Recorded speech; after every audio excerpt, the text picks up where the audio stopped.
Three, two, one.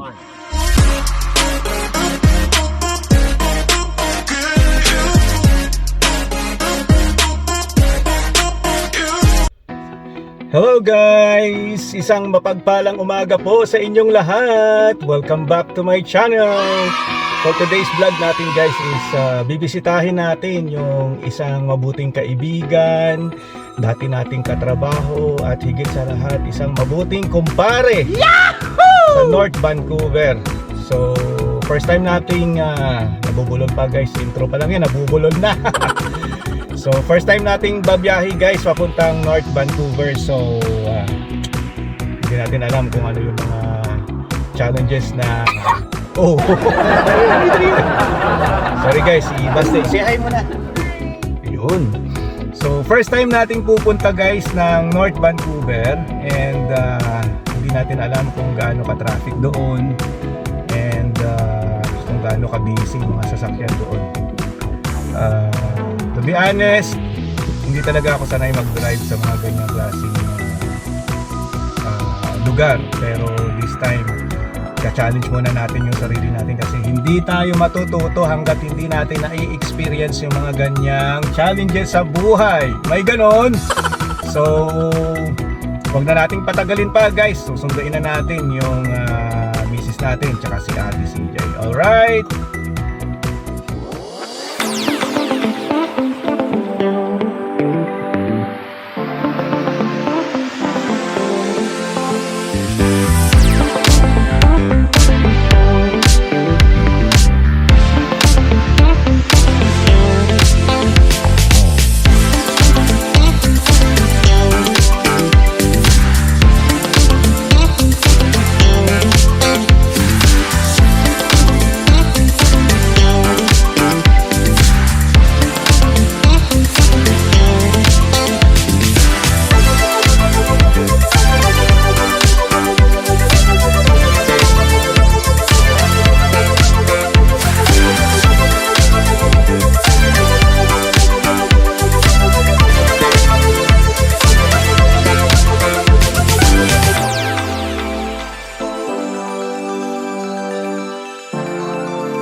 Hello guys! So finally, nakarating din tayo sa bahay ng kumpare natin guys, sa North Vancouver.